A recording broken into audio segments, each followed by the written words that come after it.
of Fission radio show with your host, Lonnie Clark. We stand together and accept that we now live in a world transformed by Fukushima. Monday, Wednesday, and Friday from 8 a.m. to 9 a.m. Pacific Standard Time here on UCY.TV radio. We relentlessly engage every ear that listens. We expose and confront the complete lack of accountability for the nuclear industry. Consider social engineering programs who view our bodies, minds, and souls as assets on a balance sheet. We discuss vital current issues, interview activists, and engage our audience in an effort to allow all voices to be heard. The Age of Fission radio show creates a venue that all will choose. We encourage our listeners to reclaim their power and their courage to take action and save our planet from the ravages of greed and indifference. Our actions matter. Every voice matters. We remind our listeners that happiness is resistance.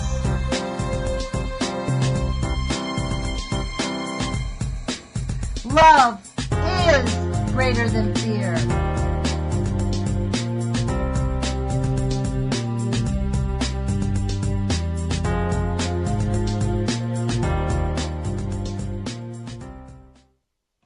Good morning, UCY.TV radio listeners. This is Lonnie Clark with the Age of Fission radio show.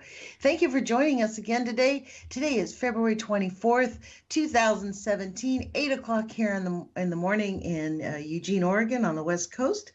And I'm bringing with us another really awesome activist that I've met here in Portland, Oregon through No Nukes Northwest, Nancy Newell. She's been with us once before.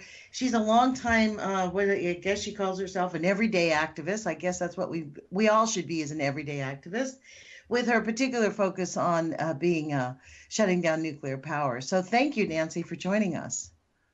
Thank you, Lonnie. It's really exciting to have you back. So I guess I could direct this, but do you have any actions that you've been taking action on that you would like to share with us, or any particular ideas on what we ought to be taking action on? Well, the most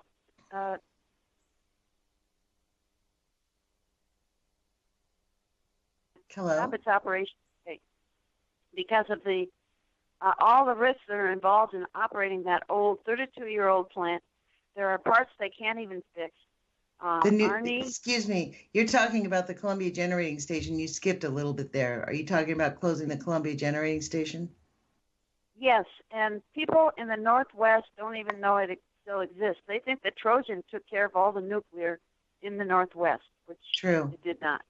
That was the most recent closure, but we have a real time bomb with that nuclear plant operating on the Columbia River. It's radiating fish as we speak. I mean, people look at it as it's a dormant kind of operation, which it isn't. It's very active. Hey, Nancy, look, let me, your phone is kind of skipping in and out. Can I call you back? You think that would improve it, or do you need to move to a different room or something?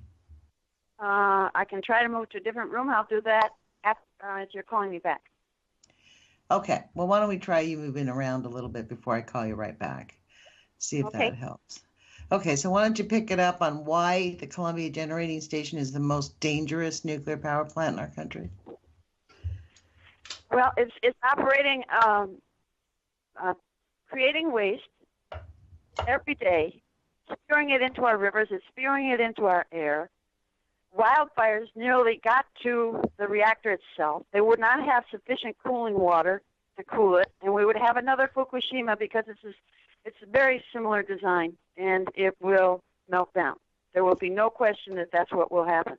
And yet, we still allow it to operate. And there's no reason to, because it costs us way over what 4 governors set at least 10 years ago.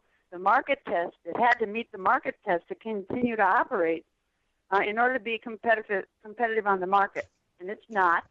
And we can go to renewables, energy efficiency, And Robert McCullough just came out with a report to that effect. He's one of the leading international experts in energy in the world. And, you know, what is this? A desire to be self-mutilating our people and our environment? What is this? Why is there a problem? It should be shut, period. So we're working on that pretty steadily. Well, I think the reason they're really doing it, I really believe that they think they're eliminating the population. I'm telling you, I think that this is intentional. I cannot help but think it's intentional. Just to look at the complete sheer regard they have for just imagine this as a premise, just to justify expanding their nuclear power plants. The NRC on their website page accepts that for every 2 rads in the air, we are going to get 32,000 extra cancers and 225,000 birth defects. Or, you know, Mm-hmm. That's just as a premise. We allow that to happen. Yeah. Yeah, and the odd thing is that we have one of the largest runnings in the country of women.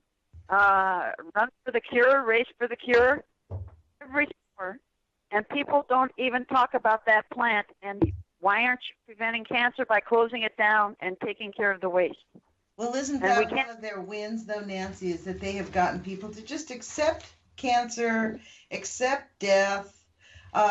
Did this reading. Let me share with you. I did not expect this to happen, but I pulled it out. I just read it last night. It comes from this reading I'm doing on my YouTube channel called Human Radiation Studies, Remembering the Early Years, Oral History of Dr. John W. Goffman, conducted December 20th, 1994 by the United States Department of Energy. It's a few sentences. This was him thinking to himself after he worked in the lab, and 2 scientists popped their head in and said, "Hey, man, you're doing great work." He's like, "Good, maybe you guys can help us out." And he's like, "Heck," they were like, no, we're not going to help you. You work for the university, so you're safe. If we helped you, they'd slice our throats. There's no way we could actually help you and have our name attached to this. This is what he says. Look, he was talking to himself. He said, look, this is a slave empire. If you never find radiation harmful, or if you find huge doses harmful, nobody worries you. That doesn't worry the commission. They can see that. But start to find that low doses are harmful, and they're going to fight you every step of the way. They don't give 2 hoots if that kills millions of people or billions. They're going to fight to preserve the empire. The bureaucratic empire and the bureaucrats cannot tolerate radiation to be harmful. That's what he was saying to himself. And that it is astounding. What they're doing is this is why that guy Kaneka, he writes for Forbes magazine. That article that you referenced on James McCullough, he immediately came out within a week. Forbes had out this article saying he was delusional, that he had, not really understood it, and that he was going point by point on his facts to try to doing the double talk. You know how they do. Well, they're the ones that said too cheap to meter when they started the Washington Public Power Supply System, which would have 5 reactors in the Northwest. Yeah. I mean, these are the people that will be in total denial, lie through their teeth, get expensive ties to look good, and that's all that's valuable on their body, is if you call that valuable, because they are liars. They are getting a lot of public money to be liars, and the lies continue. I mean, the small modular reactor promotion by the state of Oregon for Corvallis is outrageous. Yes, outrageous. It is. Used for global warming purposes to slow it down. What in the world does the state of Oregon think they're doing? What a waste of time, people's money. And I've got radiation effects from the 3 Mile Island. I was in that accident. I was about 30 miles out. And we had to get people into the Suffolk County legislature telling us the truth on cows' skin coming off during a radioactive accident. And I have recurrence of certain illnesses, and luckily I have very bright medical people in the naturopathic field here that take care of a lot of it with supplements that are expensive and are not covered by insurance. But I still survive. And I think part of it that's keeping me alive is to change the craziness. to stop this craziness. It's got to end. I did not know that you lived through 3 Mile Island, Nancy. That's amazing. This is why, like, you've seen this happen. You've lived through a nuclear meltdown within the 50-mile zone. Yes. Mm-hmm. So let me ask you this. Something that you said that I was a young kid and I lived on the West Coast. My experience with people who had that is not near to me. So I have a question to ask you. You just said something about you had to go to the legislature to get answers. Like, you're telling me that the NRC, I guess it was the AEC then, and the EPA and these people did not tell you that the cow's skin falling off was caused by the nuclear power plant? They didn't warn people? We brought in our own film. We got local people to come in. At that time, I was living in Suffolk County, but I had passed through the area when the accident happened, irony of ironies. And, we had to get ourselves, these people, get organized, and they came in, and they brought the footage. So it was really provocative testimony, and we prevented from the Shoreham nuclear plant. They had the gall, Lilco had the gall to keep building it, even though they knew that we didn't want it. We got the Governor Mario Cuomo behind us. We were just looking for solutions with other energy replacements for the future, which was easy. And we had tremendous help from Arjun Makajani and from Arnie Gunderson of Fair Winds, who I found out 40 years later that Arnie was opposite me. He was working for the group that was promoting the Shoreham nuclear plant, and he got off it when he realized how many lies and how much they've misled the public and how much harm is done. So he's now head of Fairwinds Associates for decades, and he's done a tremendous job. He was the first one to indicate those would be 3 meltdowns at Fukushima, the 3 different plants operating there on international TV. That's pretty amazing. I did not know that. That's interesting. I didn't know that he was there at that same time on the Is that when he quit Fair Wind? Is that when he quit the nuclear industry? Was during that 3 Mile Island thing? I knew he quit I thought he quit after Fukushima, but he had quit long before that. Oh, yeah. He's been an advisor, tremendous consultant, and he advises beyond nuclear and, everybody throughout the world. He is so solid because he's an engineer, and he knows especially how the Fukushima Why do you think there's only one? I mean, are there other people that worked in the nuclear industry, like Arnie Gunderson, who have said, no, we're not going to do this? Are there other people who are walking away from it that you know of?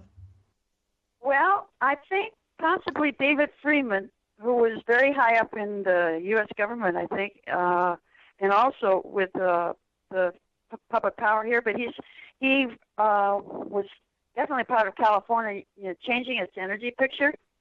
And he has been a big critic, and not only that, they proved in California, I don't know if you know this, about the customer choice acquisition law that passed in California, maybe 5 years ago.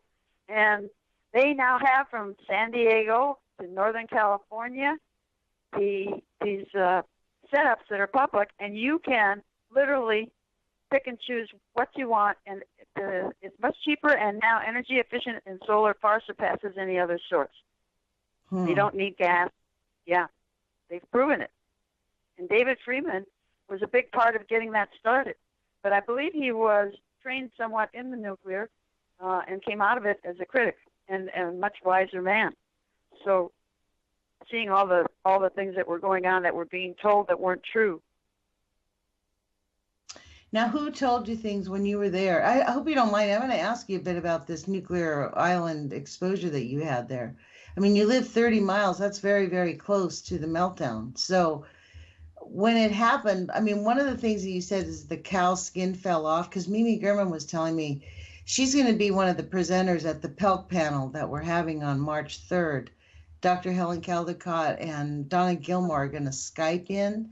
And Mimi is going to be a guest, and I'm going to be the host there. And the time is brief. I wish I had only invited 1 or 2 people, but it's my first time. So, but sure. She wants to read about what happens to your body when you get exposed to a nuclear plant. And she was telling me that your skin actually melts. Well, I imagine that's true. And That the if fact you're that outside now, so those animals, the animals got exposed. But do you know if knew that there were many people who got exposed themselves from the meltdown that had that experience? actually had their skin melt. I had Uh-huh. not heard of that. Okay, No. good. No, but what happens later is your immune system is so weakened that you get all kinds of conditions like shingles, your vessels. You get high blood pressure because your vessels don't operate as effectively. All kinds of symptoms show up, and then diseases, massive diseases such as cancer, finally come out. But yeah, it is very devastating, and there's no joke about it. And we will have more and more cancers here. I mean, we have the record in women breast cancer. I don't know if you know that in this area. No, Yep. I didn't know that. Well, Oregon, I've discovered that Oregon is not so nuclear free. Albany is considered a fuse wrap site. There's a fuse wrap site right in Albany, Oregon. It's one of the most nuclear radiated places. There's an abandoned uranium mine in Lakeview. It's a fuse wrap site. It's one of their top priorities because it's an open, gaping hole uranium mine. Well, Reed College right in Portland has its own nuclear reactor model, small nuclear reactor model. Yes, and this is where I don't know the science, but I've heard that these reactors that are on the universities are not dangerous because they don't have the hot fuel to make it have a meltdown, that they can't possibly have an emergency like we would see at another facility. Yeah, but what's their daily releases into the spring water that runs right by their campus? How's that track? Matt Holstrunk is going to be here at the end of the month, and he's going to talk to me about the radioactivity levels. And he measures Corvallis in that area because that's where he lives. So I'll talk to him about this because I think he understands us quite a bit. Yeah. Yeah, one of the dangers, when they made huge mistakes through this, the economic considerations. I mean, there was a guy from actually a leader of one of the PUDs that came over to me after I spoke to 28 leaders of this nuclear power plant. It's the Bonneville operation, and all these different kind of coalesced in this legal package that's very complex and confusing. But after I spoke about Fukushima, and they are running a potential Fukushima if they continue running this plant, and he comes over to me and he says, well, I went to Fukushima, and I saw what those workers did, and all they did was ride bicycles around during the accident. We would have had it under control. I have an SUV. We have SUVs at, the nuclear reactor in Washington. Did he really? Wow. I looked at him like he was crazy. He's crazy. Wow. You cannot control, and the damage that is done. My goodness, why is it that this element of denial still exists with these kinds of tragedies happening all over the world? I just don't get it. So very hard for me to have the ability to communicate with people that are that locked in. Yeah, well, they are locked in. Well, it's what John Goffman said. They're protecting the empire. That's the issue. This is why they don't speak rationally. They don't care if they kill millions or billions. They're protecting the empire. Well, the empire is an illusion. Yeah. It's a dangerous illusion. Yeah. So why aren't people marching in the streets here? Because they keep that illusion going. Oh, I didn't know it's still operating, and I didn't realize it was dangerous. How is that possible with these experiences well publicized that people don't rise up on that issue? You see global warming all over the place. Climate Solutions, one of the biggest organizations in the Northwest and in California. I mean, it reaches, I think, even over to Europe. Talks about gas. And I went to a few meetings, and they just don't want to talk about the nuclear. No, I've had this conversation with one of the representatives of, what's it called? Natural Resource Defense Fund. I called them up directly and asked them. They have a huge budget, like $300 million a year gets contributed to them. The guy of that nonprofit, the man who runs it, their CEO, makes almost $500,000 a year at a nonprofit. Okay, so this is their mentality. Now, it wasn't him, it was one of his underlings, but close to the food chain, And I was calling him about their involvement with keeping 2 leaky nuclear facilities open in Illinois. We know they're causing massive problems.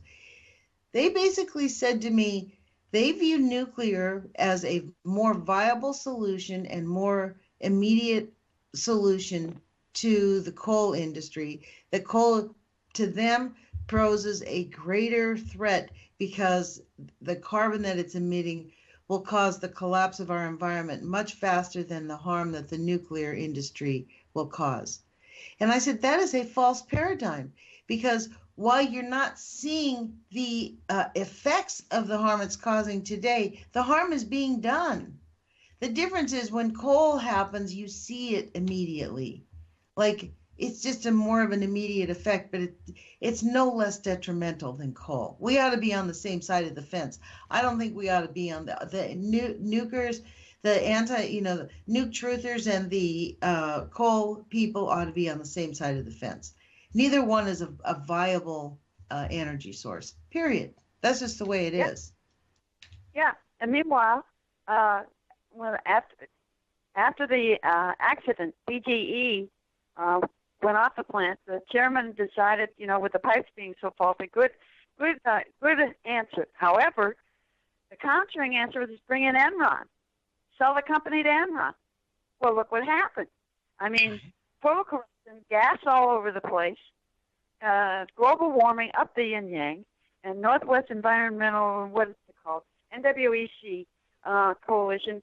It will not talk about nuclear and the fact that you won't even be able to have a Northwest when there's a meltdown. And the radiation and all the cancers, the health costs, it's astronomical.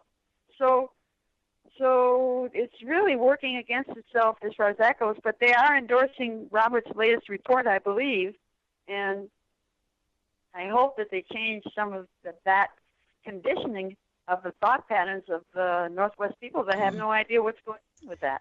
Well, this is Conaca's position, is that, what's he say? He said, he neglects to mention that Washington state is already 80% low carbon, mostly from hydroelectric and nuclear, so more wind is counterproductive. Oh, my goodness. Yeah. You just wonder if there's now some listen kind to of what he says. Now you can understand this. I'll say these numbers to you because they sounded like gibberish to me. I read through them. I have no idea whether he's saying the truth or not the truth. He says, it does seem foolish to close a power plant 25 years ahead of schedule when it's producing energy at a price of 4.2 cents a kilowatt, 93% of the time with only 17 grams of CO2 per kilowatt, based solely on the hope that gas prices will not increase for 20 years. And Columbia Generating Station's price can't go up much in the next 20 years since their power purchase agreement signed already with Bonneville Power Administration is set at between 4.2 and 5.2 per kilowatt hour. But you know what I thought about that when I read that paragraph? Was he's saying it can't go up, but it can go up if it has a nuclear meltdown, if it has a problem, if there's any major catastrophe. The cost of it's already going up because of the cost of the cleanup of the problems that it's having around there. Well, and also the latest report by Robert McCall, I don't know if you got that yet. Yes. $250 million in savings to the city of Portland alone. And that's with energy efficiency, and also other alternatives, but not coal and not gas. Solar is a good one because Germany has proven, the Chancellor of Germany, we have the same weather, and she's proven getting off nuclear is the smartest thing to do, and done it with a lot of energy efficiency, which the Germans are very good at, and also solar. Listen to what he says. To replace Columbia Generating Station's 100 billion kilowatts per hour over 20 years will require construction of 1,714 of these 2 milliwind wind turbines, 180 billion divided by 105 million is a total cost of 8.6 billion plus another 0.72 billion to connect to the grid, bringing the total life cost to 90.3 billion for 1 billion megawatts or 5.2 per kilowatts. So what he's doing is he's adding in. Now, does he do this to the nuclear power plant where they add in the cost of building the nuclear power plant? Well, not only that, do they not add that, but they also don't add the fact that how long does it take to even get it running? You know, right. I mean, maybe Trump will be in forever and there'll be no regulations.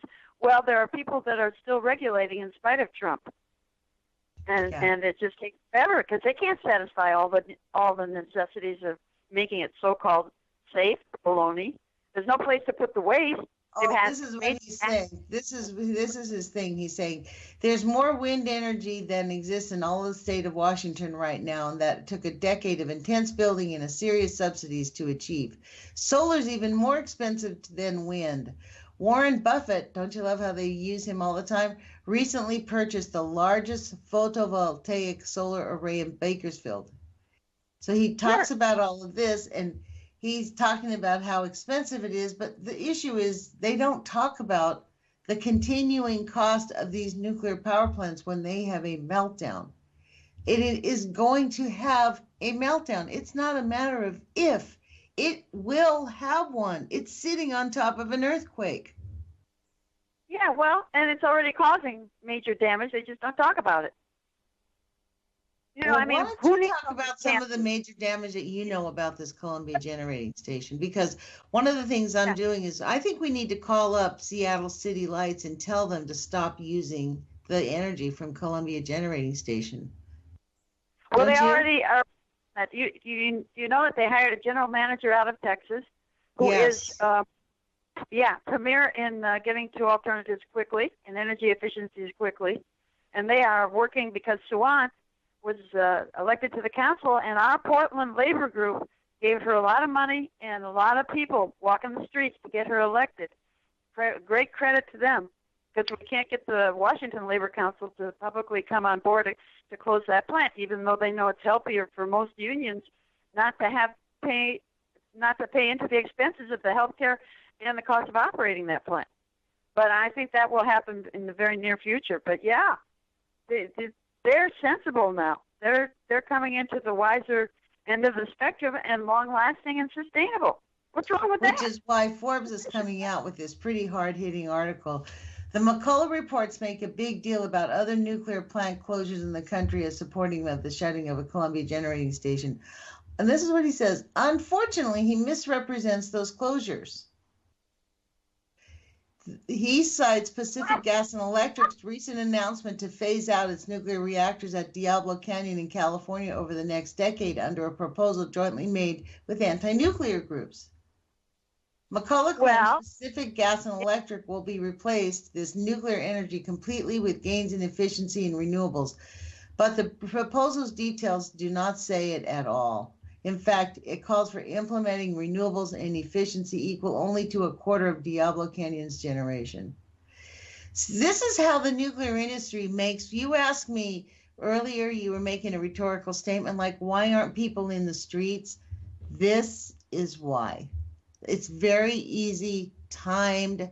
If a respected magazine like Forbes magazine is going to hire a political hack to tear apart and misrepresent through very careful writing, a very thoughtful piece of paper.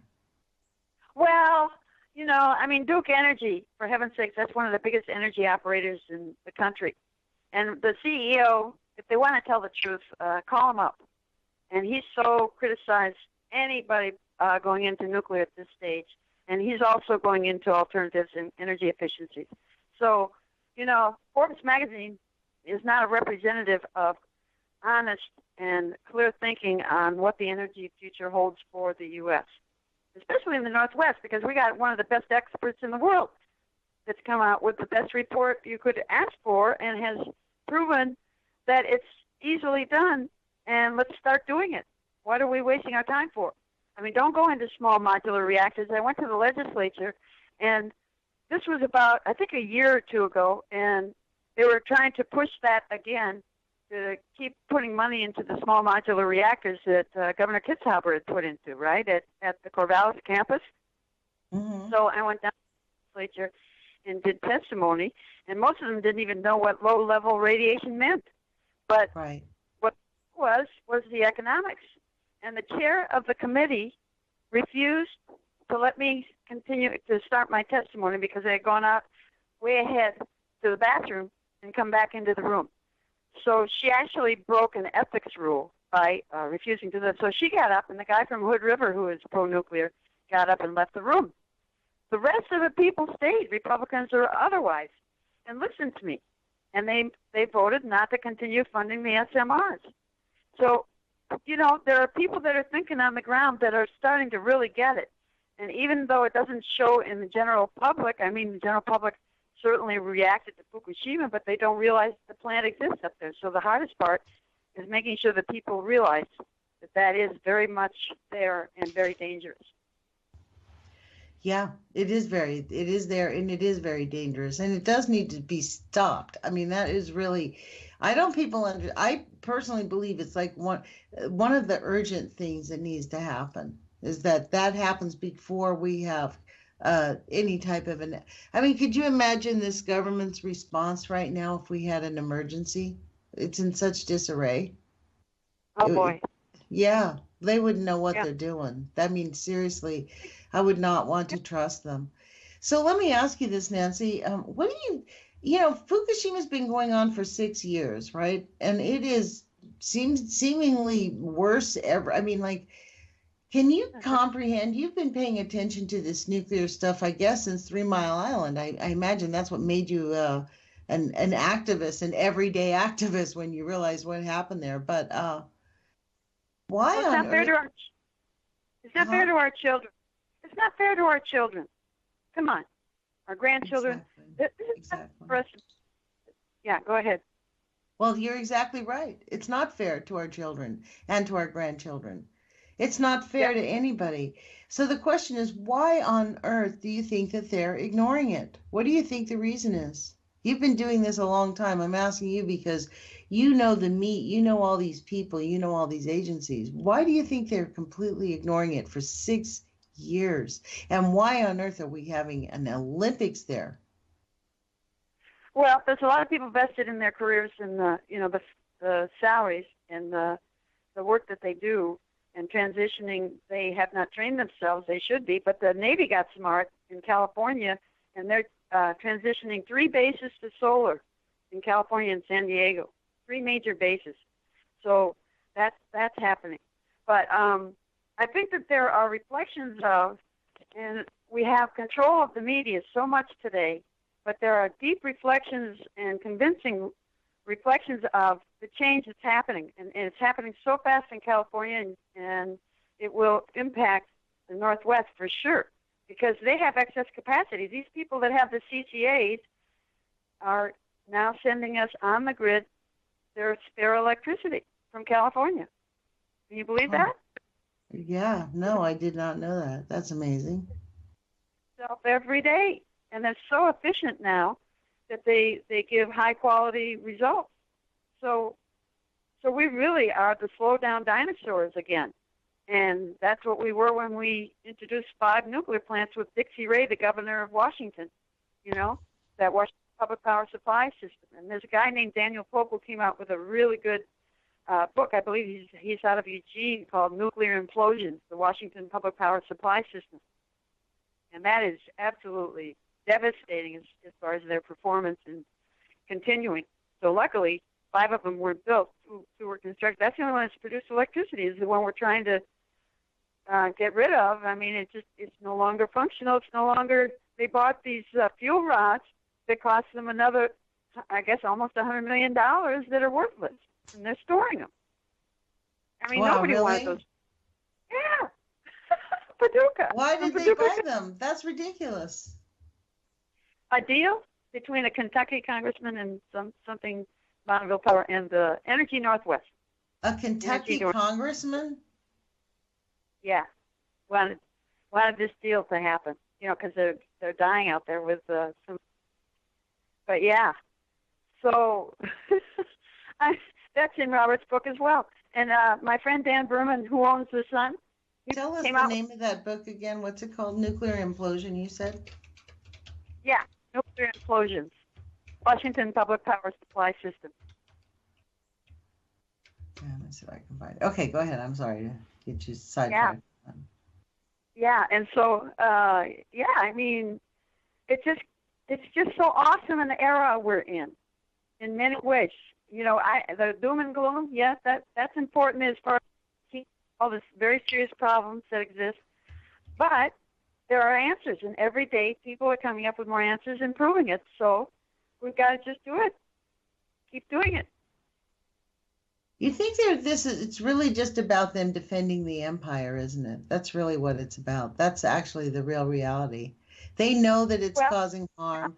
But how, you know, so what actions, we have about 25 minutes left. What actions do you think the people how can people change their ordinary lives to include being an effective voice to stopping the nuclear power plants near them? Because yes, if you're living on the East Coast or in Texas or somewhere in Kentucky or something listening to this, you know there's a nuclear facility near you or a processing plant. I mean, what kind of actions can people do that's effective that will start changing the hearts and minds of decision makers? Well, it started already. I mean, when they elected Sawant to the Seattle City Council, and that started here in Portland as well. And that group certainly could get City Council to do a resolution to close that plant, because Bonneville headquarters is right here. And it's up to the administrator, Elliot Maines, to close the plant because it fails the market test. And that was set up 10 years ago by 4 governors. And they're not doing it. They're actually operating under the law illegally. So those things are happening. And the more pressure we put, and we'll get that resolution in pretty soon. And there's been a lot of, the closing down of our city council because of young people realizing what a mess things are and they want changes. So you just got to, we don't know timing exactly, but we think it's going to be fairly soon. What will be? You mean closing the Columbia Generating Station? The big push is one of them now. Seattle is already in the process of getting all contracts. And so here in the city, we can put the resolution through, and we've got the Northwest, what's that called now, Power and Fission Council operating. And they're saying energy efficiencies are going to answer a lot of the problems. So, and then you get the changes that will be the decision makers. They won't have any choice. They're going to go broke again with this whole plant. That'll happen quickly, but I think the decisions will have to be made, and I think it's going to happen. So, Nancy, do you think that, let me ask you this. Is it easy for people to find out what the budget is for their nuclear power plant near them? You know what I mean? Is that an easy? Because I imagine that many of these nuclear facilities around the country, in our country, are over budget and actually really losing money and not making money. Is there any way to find that out? Is there some network? Robert's book is an excellent source. His latest book on CGS. Mm-hmm. Well, I don't mean just exactly CGS, but I mean like what I'm thinking about is like people around the country who may live near a nuclear facility. Is there a way to find out how economically viable it is? Are those things, do you know if those things are public? Yeah, there's Arjun Makhijani, who was the fellow that put up solar for President Carter, his group, IEER. That's the best way to look up their website. And there's also Beyond Nuclear, wonderful group. And there's the public power entity, Sacramento. And then there's David Freeman down in L.A. That you can get a hold of. And they have all kinds of information available. So in other parts of the country, all you got to do is go to those websites and find out what your local contact is, and you'll be able to start transitioning. There aren't that many. There really aren't that many left. Illinois is one of the worst, and Robert is now working with Illinois for them to transition, which is unheard of. Yeah, Illinois is really one of those I was livid last year when I heard that the NDRC actually worked with the legislature to keep those 2 leaking nuclear power plants open, 2 facilities open. I was livid. Yeah, it's NRDC, Natural Resources Defense Council. I'm not surprised at all. I've had butting heads with Ralph for years. Check this out. Their headquarters is in New York City. They live right near Indian Point all these years, and they have said nothing. Indian Point is in a catastrophic state, and they're still living there. So that will tell you that they don't really care about the harm that nuclear causes, because tritium is pouring into the Hudson Bay at unprecedented rates. Still. Yeah. Well, go ahead. I'm sorry, I interrupted. No, go ahead.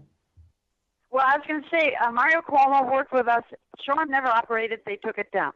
But they had the gall to low power test it. Can you believe that? That utility company, for no reason, none, low power tested it, knowing that it was going to be torn down. And explain what that means. Would you explain the outrageousness of that? Explain what that means to our listeners, please. Well, all those radioactive parts now have to be stored for almost 1 million years. Wow. And Lilco knew that this thing was going to never operate. They knew it. And they still had the gall to bring up. We blocked the truck coming up from the south on the coast of the eastern coast, and we tried to stop it, but they got it in.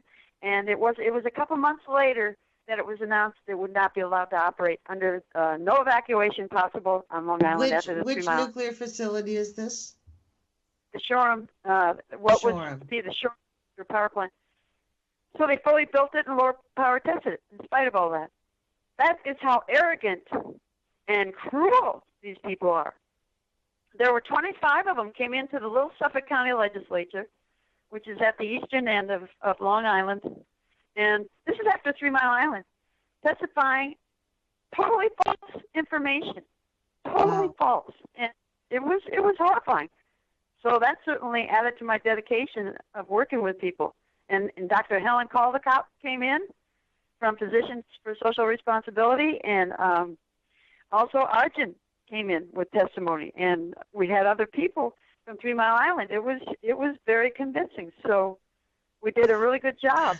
Yes, but how did it sort of sway back the other way? How is it that, what has happened? What have you seen? I know we only have 15 minutes left, but to me, that's an important, vital question. You've been doing this activism for a long time since then. How is it that now people are just so ho-hum, so inured, so don't really care about if it's having a major catastrophic event that we can't see, taste, or feel? Well, I think the aspect of global warming and the way it's been publicized through gas operations and coal operations, people don't know what to think. People are trying to be positive for their children and for their future. I think that they're just trying to be providing them with something to hold on to for the future. And that's why the more programs you do like this, Lonnie, and I give you a lot of credit for putting this together, the more that we can get that into the psyche of people, the more you're going to hear, and it is happening, results. I mean, California is not publicized, but it is now hearing how many people that are listening to your show will know. It's real. We can do this. We are doing this. We don't need all this. And there are other options. There are other solutions. We've all sort of accepted the idea that we really, like this guy Conca in his article, he misrepresents the facts very blatantly. That's what he's being paid to do. That's exactly what he's being paid to do. Yeah, they're bankrupt. Sure. I mean, they go into the legislature with the SMRs. They just did in the state of Washington. We pushed back one more time. They just keep coming back. Well, so they just decided to go to Idaho. They're putting an SMR together in Idaho. So they just go to the weakest link. But this is the thing. I mean, Nancy, think about how much nuclear contamination we have in our country. If you overlay the maps, the nuclear power plants, overlay them. I keep saying this. It's stunning when we think about it, because this is contaminants that last for hundreds of thousands of years. A lot of it lasts a long time and causes big issues. Nuclear power facilities where they off-gas regularly once a year, twice a year when they have an emergency, things happen. Most of the time, safe, but they never tell us when they're off gassing as they do in Europe and warn their people. Here, they just aggregate it. So we have nuclear contamination, and then you Yeah. overlay the map of where the fuse wrap stations are, and then you lay the map of where the abandoned uranium mines are that they've identified the minimal 15,000, and they believe there's many more. And then you overlay the map of the nuclear testing bombing of the United States. There is if you do that, there's practically no land in our country that has not been tested for nuclear radioactivity. We have been their lab rats and continue to be. Yeah, I know. That's true. And the health field hopefully will keep advancing. But, I mean, you have to suffer it no matter what. I mean, once you're exposed. But I don't want to give a sense of hopelessness to people and not want to address the problem, because if you start talking about radiation, people don't want to talk about it. That's the reaction I get. Look, I think what we need to talk about radioactive contamination. I prefer to use that term instead of radiation. I have conformed to that since I heard Dr. Edward Gordon make the difference. Because there's radiation in everything, and that's how they use these words. They trick people into like subconsciously deciding it's not that important. So it really is, and it is just trash. It's waste. It's nuclear waste that is contaminated. But there are solutions to it. This is the ironic part. Is I had this guy on yesterday, and I hope he's on more often. His name is Shaziz. He's kind of a backyard scientist. He's like, look, we know that they have ways to use this. They just are not doing it. They're not using the laws of physics that they know about. Right. And here's the interesting. You had mentioned Warren Buffett. Mm-hmm. You know that Warren owns the state of Oregon practically now with Berkshire Hathaway. He's going up the mountain, purchasing real estate where it shouldn't be purchased. Blumenauer protected the mountain, Mount Hood. So Warren Buffett is now promoting this big dirty fuel transmission line as he's looking good by building this big solar project in California. And he's trying to get a hub approved that would be on the border of Wyoming, because he owns Pacific Corp. We don't take away his license. I went down to city council in Portland. I said, take away his license. He's dirty. He's nuclear. He's cancer all over the place. Take away his license. What are we doing? You can take away his license operating Pacific Power. And what's he doing? He's expanding on Wyoming's border and California border, where he has some mines right across the border. This guy has got to go. So that's where people can really get proactive and feel they can accomplish something, because you get rid of coal. It's a major coal operation, number one. You'll get rid of Warren Buffett, and you'll start solving problems that really don't need to happen. So I don't mean to seem dense here, but can you get more, I mean, for people who don't understand the depths of what the threat that Warren Buffett is, because Warren Buffett portrays himself as like a progressive. He's like one of those good guys. Like the Berkshire Hathaway place has lots of grants to help people figure out alternative energy. Lots of big money they're throwing around there. Yeah, well, he hasn't cut down his coal operations at all. Yeah.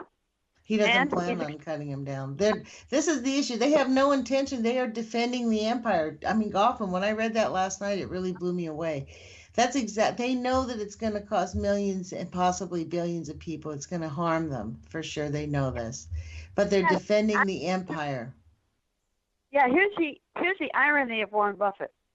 He lives in Omaha, Nebraska. Well, one of his homes is right there near the river that was so flooded, his whole home would have been wiped away during that you remember the big downpour, and it came all the way from Montana down the river, and was so much flooding, it went into the Dakotas, it went into Missouri, and it was near two nuclear plants, one right near his home too, that would have caused a major accident, because they would have too much water coming in, and they couldn't control it. And his home would have been wiped out. Does the man make adjustments, major adjustments? No. He's proposing a hub. And my friends in California, Dan Berman, you might want to get in touch with him, who owns the Sun. I can give you his number after we get off the phone. But, yeah, he is a hub for the dirtiest fuels. He wants to be that hub because he's how old is he now? I don't know. He's what, in his 80s, and everybody thinks he's just this wonderful insurance guy. That baloney. He's one of the worst. So part of the reason our governor gave Nestle's our bottling water, up in Cascade Locks, gave Nestle's our water for crying out loud, is because these big corporations, we're too much of a corporate entity. The city of Portland's charter is based on corporations, not on the people. We got to turn those things around. So Warren Buffett should be kicked out of Pacificorp, take away his license, and we don't need him. We can do a lot better. California's proved it. We've got great advisors out of California. We've got great advisors here. Let's go.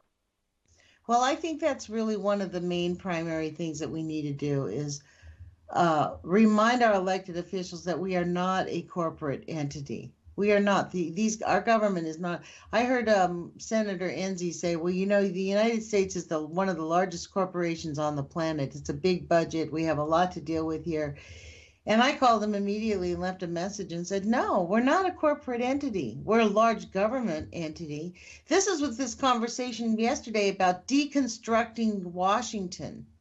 Look, they're talking about doing exactly what they did to Chile and what they did to South America. Why do you think that all those people are fleeing South America? Because of what happened with the neoliberal Alan Greenspan agenda got implemented and pushed on their governments.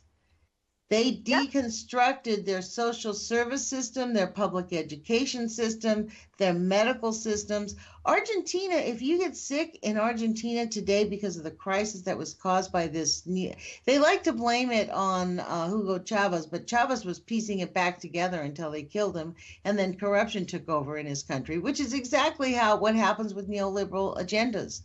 They deconstruct it and say, the corporations will be able to handle it because they want a good, healthy country to run their corporations in. No, they don't. They just become a big, gigantic mafia. I mean, I'm sorry, go ahead.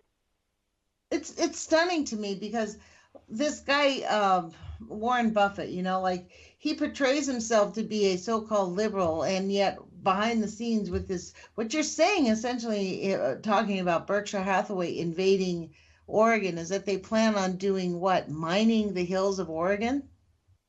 Well, he just bought Precision Castparts. Did you know that? That awful polluting, and the whole neighborhood is up in arms, and Aaron Brockovich came in. What did he buy?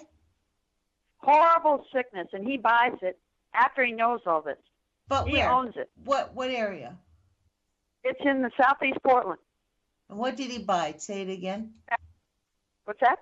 What did he buy? Precision Castparts. Precision Castparts. A couple years ago. Yeah, and if you want contact, I've got local people that are wonderful activists. So let me know. Wow. I mean, it's from all sides, isn't it, Nancy? That's really the issues. We've got, it doesn't really matter what area you want to get active in because we're getting hit from all areas.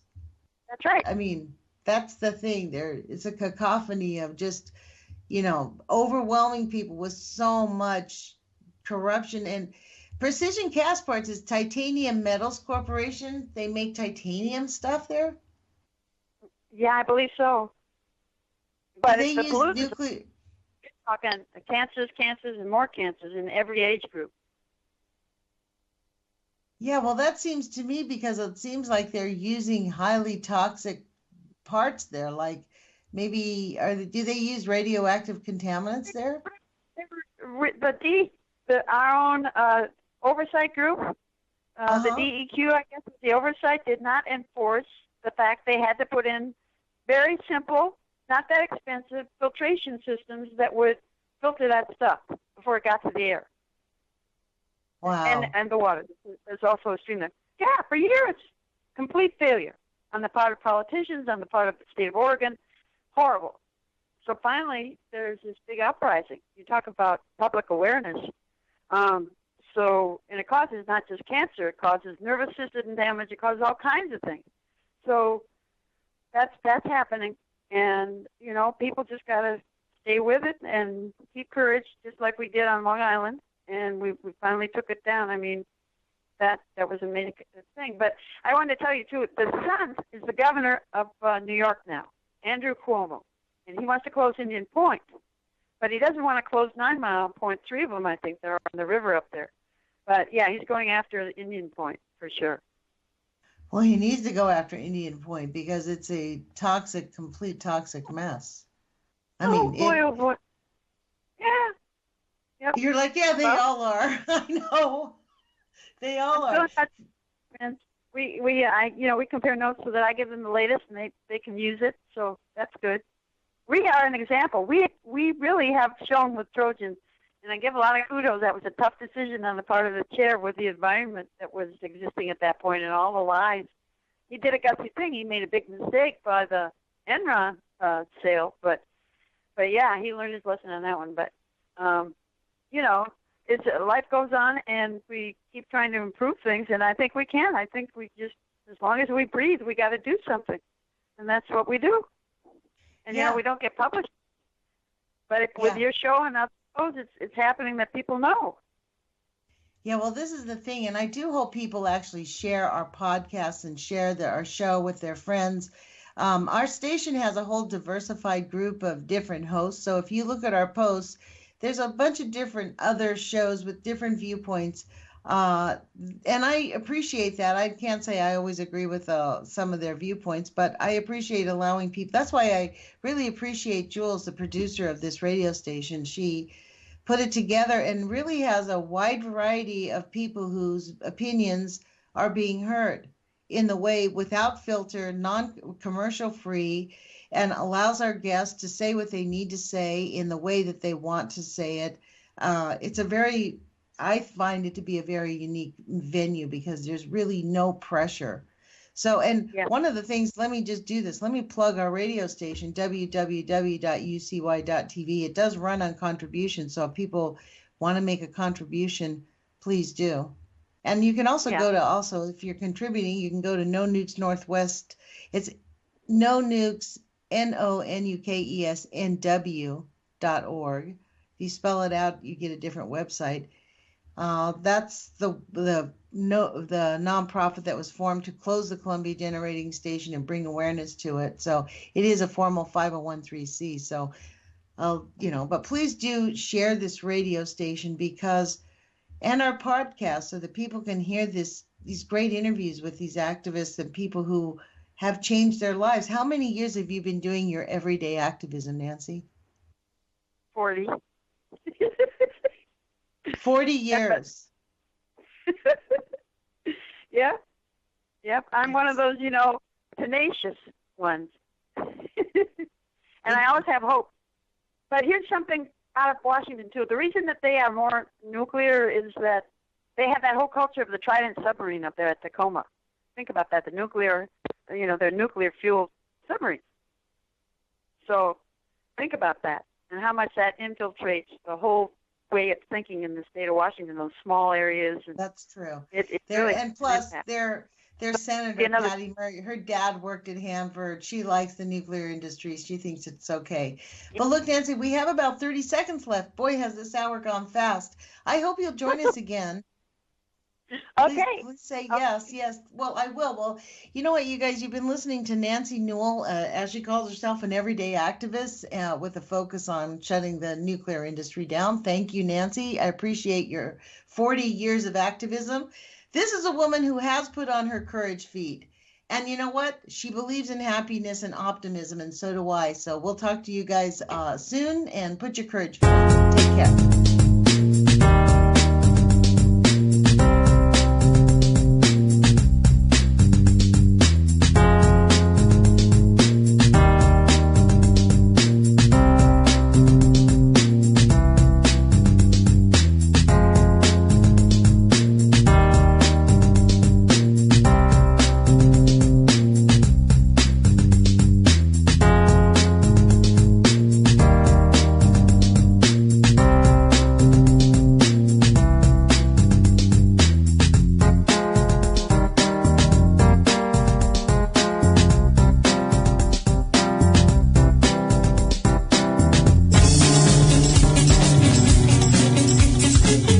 My name is S.M. Gibson, and I am the host of Anti